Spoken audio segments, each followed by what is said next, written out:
बिस्मिल्लाहिर्रहमानिर्रहीम। अस्सलाम वालेकुम। मैं हूं करामत मुगल और आप देख रहे हैं रिपोर्टर्स डायरी। आज काफ़ी बड़ी बड़ी खबरें आई और अहम खबरें हैं जिन पर आपको भी एक संजीदा राय चाहिए। और हमारे साथ जो सहाफ़ी हैं आज, अतर काज़मी साहब, जिनको आप मुख्तलिफ चैनल्स पर देखते हैं, काफ़ी संजीदा किस्म के इनके तज्ज़िये होते हैं, तो हम भी आज की खबरों पर इनका तज्ज़िया लेने की कोशिश करते हैं। अस्सलाम वालेकुम अतर भाई। वालेकुम सलाम करामत साहब, कैसे हैं आप? खैरियत से हैं? अतर भाई, कैसी लगी खबर कि डार साहब वापस आए हैं और डॉलर नीचे आ गया? डार साहब इसी तरह वीआईपी प्रोटोकॉल में गए थे, पीएम के साथ उसी तरह वीआईपी प्रोटोकॉल में आए हैं, सारे इल्ज़ामात धुल गए हैं, जो भी करप्शन थी सब ख़त्म।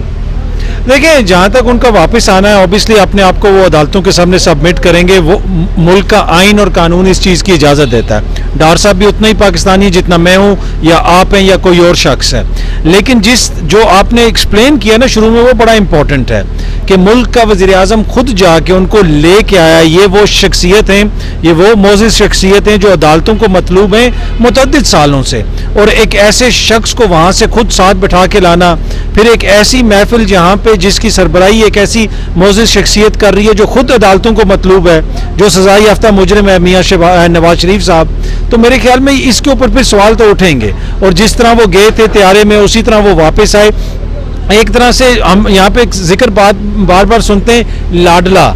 मेरे ख्याल में ऐसी लाड़ियाँ हमने कभी नहीं देखी होंगी कि खुद ही लेके गए थे प्राइम मिनिस्टर के जहाज़ में और उसी तरह प्राइम मिनिस्टर के जहाज़ में वो वापस आए। तो मेरे ख्याल में अगर कोई लाडले की इस वक्त आप डेफिनेशन दे सकते हैं तो परफेक्ट, यहाँ पे परफेक्शन नज़र आती है। तो आप जो देख रहे हैं कि सब कुछ लंदन से चलाना, फिर पीएम को एज अ पपेट शो कर रहे हैं कि फ़ैसला अगर नवाज शरीफ नहीं करना है तो फिर आपको हुकूमत में ऐसे क्या चलना चाहिए? आप मैसेज क्या दे रहे हैं कि एक मुजरिम जो है, अगर पंजाब में हुकूमत टॉपल करनी है तो उन्होंने अप्रूवल दे दी, भाई इस मिफ्ता इस्माइल से इस्तीफ़ा लेना है तो उन्होंने इस्तीफ़ा मांग के इनको नामजद कर दिया। इन चीज़ों को आप कैसे देख रहे हैं? कोई दिल कुड़ता है ये चीज़ें देख के कि पाकिस्तान के साथ क्या हो रहा है? नहीं, वैसे दिल कोड़ने के लिए यहाँ पे और बड़ी चीज़ें। इधर तो बंदा उठ के सुबह अपनी शक्ल देखे तो बंदे का दिल कुड़ जाता है, बिल्स देख के हर चीज़ पे दिल कुड़ता है। टू बी ऑनेस्ट, इस पे ये एक ऐसा भोंडा मजाक हमारे साथ हो रहा है। और गुज़िश्ता इन 5-6 महीनों के दौरान जिस तरह हमने देखा पाकिस्तान के अंदर जो मुख्तलिफ चीज़ें हुई, ये आने वाले वक्तों तक हम याद रखेंगे। इसलिए कि जिस तरह आपने जिक्र किया कि सारे फैसले बाहर हो रहे हैं, हुकूमत किस तरह चल रही है, ऑडियो लीक्स हो रही हैं, उसमें इस्तीफ़े मंजूर, जो स्पीकर का काम है वो हुकूमती वज़रा उसके ऊपर बात कर रहे हैं। जो इलेक्शन कमीशन उस पर अमल एग्जैक्टली जो इलेक्शन कमीशन का काम है उसके हवाले से कहीं और मुशावरत हो रही है। तो बहुत सारी चीज़ें इस वक्त ऐसी चल रही हैं जो आने वाले वक्तों में हम रियलाइज़ करेंगे कि इस 6 महीने के दौरान पाकिस्तान के साथ हुआ क्या। लेकिन ये जो इस वक्त फिल्म चल रही है ये इतनी जल्दी मुझे ख़त्म होते हुए नज़र नहीं आती।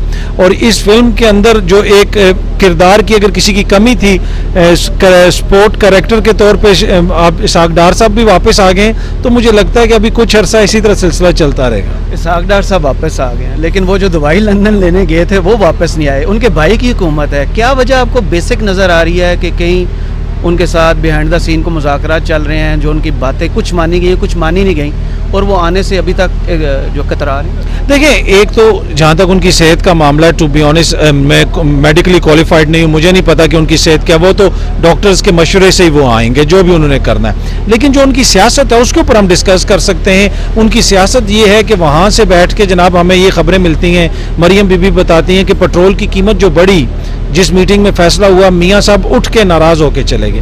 अब वो किस आईनी हैसियत से, एक बीमार शख्स तो मीटिंग में बैठ सकता है लेकिन एक सजा याफ्ता मुजरिम जो है वो किस आईनी हैसियत से एक हुकूमत की मीटिंग में बैठा हुआ है, फैसले कर रहा है? तो ये वो एक ऐसी चीज़ें हैं जो बड़ी प्रॉब्लमेटिक हैं इस पूरे सिस्टम के लिए। लेकिन एट द सेम टाइम मेरे ख्याल में वो सिस्टम को एक पैगाम भी दे रहे हैं कि ये सिस्टम हमारी मर्जी से चलेगा। वो कहते थे ना, पहले बातें होती थी ये कंपनी नहीं चलेगी, ये कह रहे हैं कि ये सिस्टम हमारी मर्जी से चलेगा। हमारा जो बंदा है वो उसको वज़ीर आज़म खुद लेके आएगा, 1 हफ्ते के अंदर वज़ीर आज़म 2 दफ़ा लंदन में जाएगा। तो मेरे ख्याल में उनको इधर आने की क्या ज़रूरत है? जब काबीना यहाँ से चली जाती है, यहाँ पे आएंगे, ये देखें मिट्टी है, गर्द है, हमारे जैसे गरीब लोग उनको नजर आएंगे, वो अपसेट हो जाएंगे। तो उधर से ही बैठ के चलाएं हुकूमत।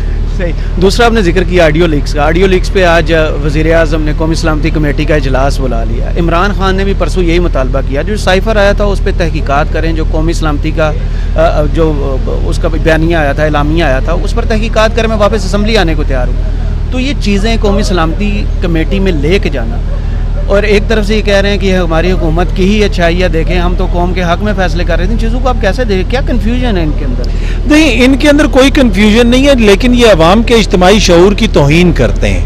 یہ پھنسے ہوئے ہیں 90 کی دہائی میں, 80 کی دہائی میں. ان کے جو مشورے دینے والے صحافی ہیں وہ بھی جناب اسی 2 کالمی خبر میں چھپے ہوئے پھنسے ہوئے کہ جناب خبر چھپے گی اور وہ ریکارڈ کا حصہ بن جائے گی. اب تو یہ ہے کہ آج میں جو آپ سے بات کر رہا ہوں, اگر ہفتے کے بعد, مہینے کے بعد میرا یہ موقف چینج ہوگا نا, تو یہی کلپ لوگ شیئر کر کے نیچے جو ہے میری وہ مجھ سے پوچھ رہے ہوں گے کوشچن, جواب مانگیں گے, اور پھر میں ان کو کہوں گا کتنے بدتمیز ہے نوجوان نسل. دیکھیں ایسا نہیں ہو سکتا نا, آپ جو کچھ بھی کر رہے ہیں وہ سب کچھ سامنے نظر آ رہا ہے. تو میرے خیال میں آج کے دور میں یہ جو کچھ بھی کریں گے, جس طرح بھی کریں گے, یہ آنے والے وقتوں میں دوبارہ لوگ ان سے پوچھیں گے. جہاں تک یہ تعلق ہے سیکیورٹی بریچ کا اور قومی سلامتی کی کمیٹی کا اجلاس, آبویسلی یہ ایک بڑا سنگین مسئلہ ہے. ملک کے وزیر اعظم کے پرائم منسٹر ہاؤس میں, آفس میں, وہاں سے آڈیوز لیک ہوئی ہیں. لیکن میرے اور آپ کے جو سینئر دوست, جب عمران خان کے دور میں کوئی آڈیو آتی تھی اس پہ ان کا موقف کمپلیٹلی ڈیفرنٹ ہوتا تھا, بلکہ کافی عرصے سے کچھ انٹرنیشنل ایجنسیوں سے کہتے تھے اس کی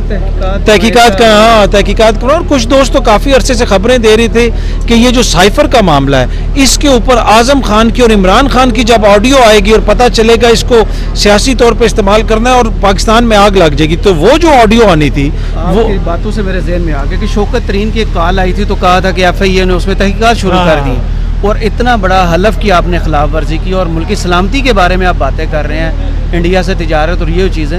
تو یہ دور کی سیاست یہ اب اس دور میں چل سکتی ہے؟ دیکھیں وہی میں اسی طرف آ رہا ہوں کہ دیکھیں اب یہ اس طرح کی چیز پہ جب لوگ یہ کہیں گے کہ اس دفعہ سیکیورٹی کا مسئلہ ہے, پچھلی دفعہ کوئی اور مسئلہ تھا. بھائی پچھلی دفعہ بھی تو یہی پرائم منسٹر تھا نا اسی ملک کا, کوئی یوگوسلاویا میں تو نہیں وہ ریکارڈنگز ہوئی تھیں, یہیں پہ ہوئی تھی.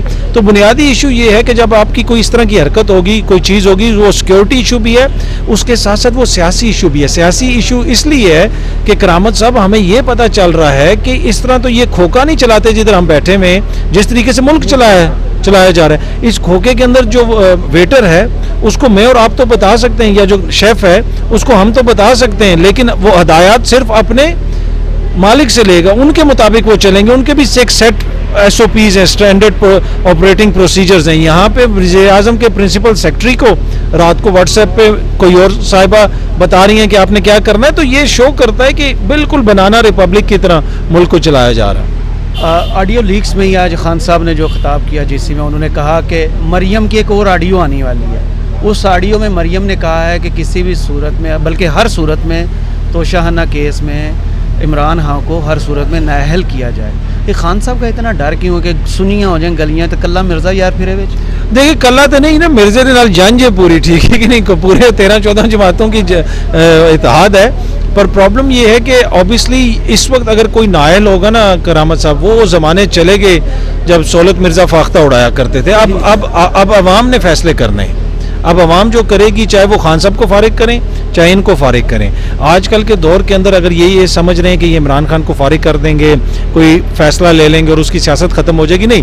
عمران خان کی سیاست ختم ہوگی اس کی اپنی غلطیوں سے, اس کی اپنی کوئی اگر وہ غلط کام کریں گے. اور دوسرا, عمران خان صاحب کی جو انشورنس پالیسی ہے نا, وہ یہ لوگ ہیں. جب تک یہ لوگ عوام کو نظر آتے رہیں گے, عمران خان کی پاپولیرٹی کم نہیں ہوگی. خان صاحب کی فلم اسی طرح چلتی رہے گی, کبھی اس میں کوئی گانا آ جائے گا, کبھی کوئی اس کے اندر مار دھاڑ آ جائے گی, کبھی اس میں کوئی ڈائلاگ آ جائیں گے, لیکن فلم اسی طرح چلتی رہے گی. مجھے نہیں لگتا کہ خان صاحب کی سیاست اتنی جلدی کوئی ختم ہونے جا رہی ہے. آپ نے کہا خان صاحب کی سیاست ختم نہیں ہوئی, بات شروع ہوئی تھی توشہ سے, پھر ممنوعہ فنڈنگ کی آئی, پھر دہشت گردی آئی, پھر توہین عدالت. تو یہ کیس جو ہوتے ہیں عدالت میں جا کے کیسے اٹھ جاتے ہیں؟ خان صاحب پر تو بڑے وہ سیاسی اتنے حملے کرتے ہیں, الزامات لگاتے ہیں, لیکن عدالت میں جا کے کیس ختم ہو جاتا ہے. دیکھیں عدالتوں نے آئین اور قانون کے مطابق چلنا ہوتا ہے. بہت سارے عدالتوں کے فیصلوں کے اوپر ہم اعتراض بھی کرتے ہیں, تنقید بھی کرتے ہیں, لیکن اینڈ آف دا ڈے اگر کوئی بھی شخص ہے, میں ہوں, آپ ہو جائیں یا کوئی اور شخص ہو, انہی اداروں سے آپ کو ریلیف ملنا ہے, انصاف ملنا ہے. تو میں اسی لیے کہتا ہوں اداروں کو کنٹروورشل نہیں بنانا چاہیے. اور ہم نے دیکھا حالیہ دنوں میں